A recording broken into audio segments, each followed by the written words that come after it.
Tonight on the WHAS 1119, Remembering a Life. It talks about trying to laugh again and trying to enjoy yourself and letting them know that signs that they're still with you.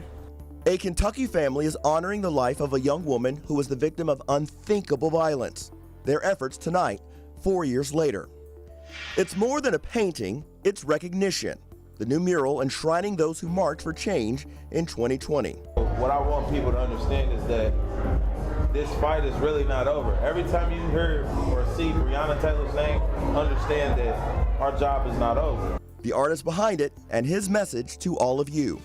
And the University of Louisville is raising awareness about the challenges older adults face when they become primary caregivers for relatives. I was willing to go to any length that I had to do to make sure they were safe and they were happy. It's all coming up right here on the Night Team.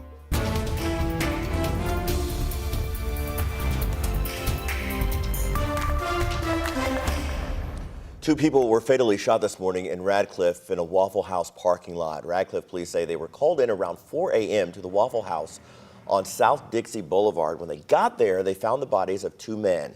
Police are calling this a double homicide.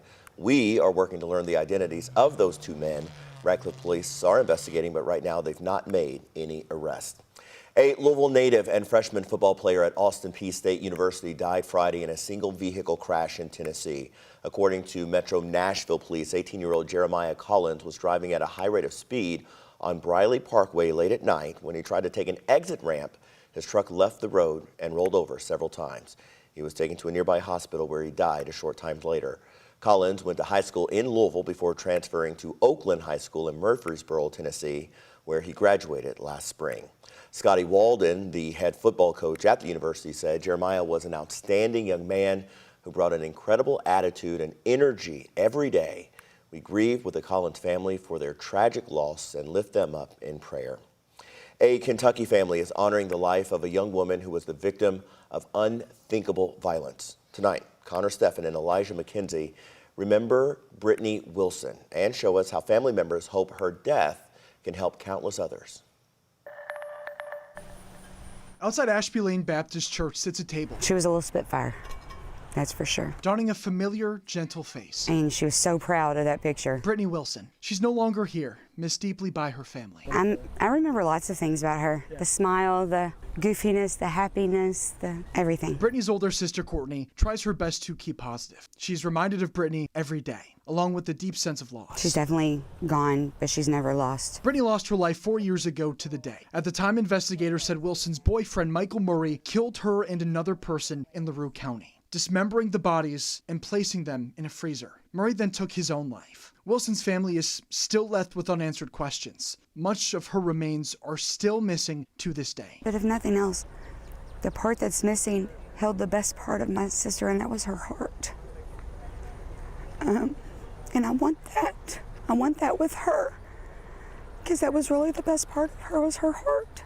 Brittany's heart lives on in those who continue to come together and mourn such a painful loss, writing messages to her on these balloons. I don't know what I'm gonna write yet. The weight of my heart would probably weigh them balloons down. I don't even know if they'd go up. Finding the words are sometimes hard, but the message Brittany's family has to share with the public is an easy one.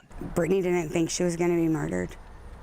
Brittany never thought this was gonna happen to her. They say Brittany, for a long time, experienced domestic violence in her relationships. Because domestic violence, it's a real thing, and some people just take it as a joke. They hope her loss may help countless others seek help. So every year I'll light those candles until we make her whole.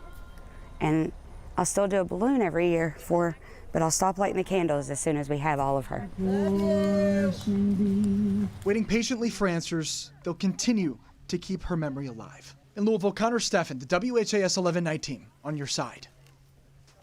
If you are in need of assistance, you can reach out to the hotline at 844-237-2331. You can also call the Metro United Way at 211. So for some of you, school will be back in session in less than a month, and making sure kids are healthy and ready to take on the new year is priority number one. Community Action of Southern Indiana held its Minority Health Initiative Community Health Fair today. Students were able to get blood pressure checks, sports physicals, vaccinations, and wellness checks. Event organizers say today's event was all about connecting families directly to health resources. We want to make our families self-sufficient, and by doing that is providing services like we're providing today. And I love this event because we don't just provide and hand you with a brochure. We don't just hand you a brochure. We want to be intentional in what we do by making sure we connect you to those resources. Students at the event also got new backpacks and school supplies. Keeping with health access, today Simmons College of Kentucky held its 2023 Simmons Fest and Health Equity Fair. Simmons Fest had several local vendors, highlighting the wide variety of local businesses here in Louisville. And there were all sorts of activities for kids and families, and of course, plenty of food options. The school partnered with several healthcare organizations like Norton and U of L Health to make all of that happen. It was an effort to show the invaluable health resources in and around Louisville. Important that we continue to pour back into our city, that we pour into our community, that we keep people connected to what we have right here. Whether we're talking about, again, our local businesses, whether we're talking about health equity disparities that we want to shore up, right? Whether we're talking about, again, access to education. An added bonus here, any prospective Simmons College student could get face-to-face answers to all of their questions about the school's educational programs. And there was a party today in Nulu. It was the inaugural Nulu Summerfest. The festival itself was free, and there were more than 50 vendors selling all sorts of items and foods. There was also live music, tie-dye stations, putt-putt, scavenger hunt. They know how to have a good time in Nulu. Certainly not a bad way to spend a sunny Saturday. The 2020 protests sparked a racial justice movement that is still being felt today. Now, a downtown mural will commemorate those who marched for change. Nimbus, a Louisville-based marketing and communications agency, unveiled a mural on the side of its 3rd Street building downtown. It's called Twan's Gift, based off a photo taken during a protest at the state capitol on June 5th, 2020. Photographer John Cherry and Twando Rondo are featured in the photo.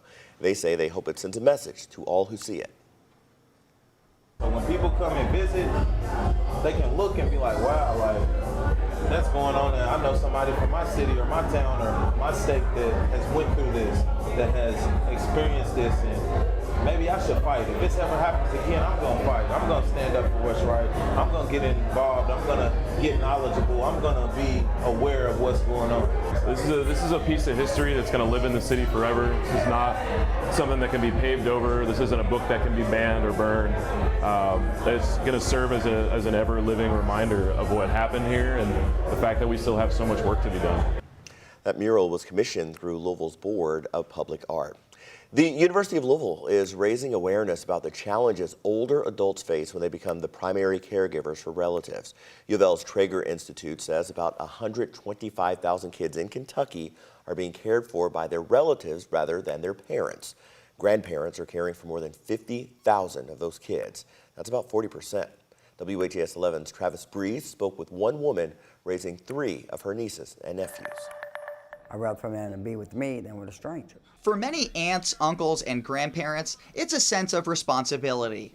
I was willing to go to any length that I had to do to make sure they were safe and they were happy. Jackie Martinez works for a company that provides security for us at WHAS11. She took temporary custody of 3 nieces and nephews in November. She brought 11-year-old Aisha to work on Friday.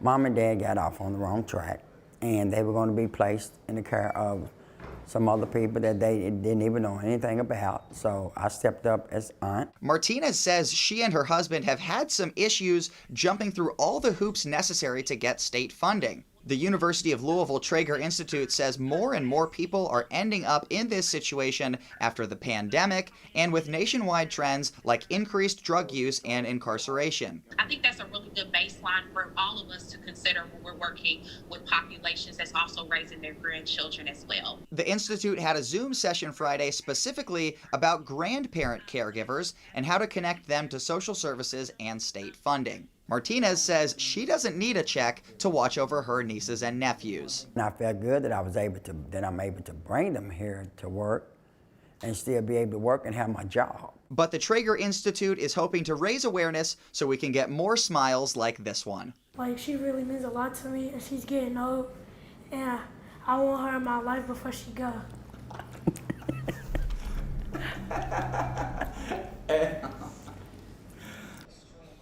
A spokesperson for the Cabinet for Health and Family Services says Kentucky's caregiver program received $1.9 million in the fiscal year 2024 budget. Now, we do have more information about that program along with other resources on our website. That, of course, WHAS11.com.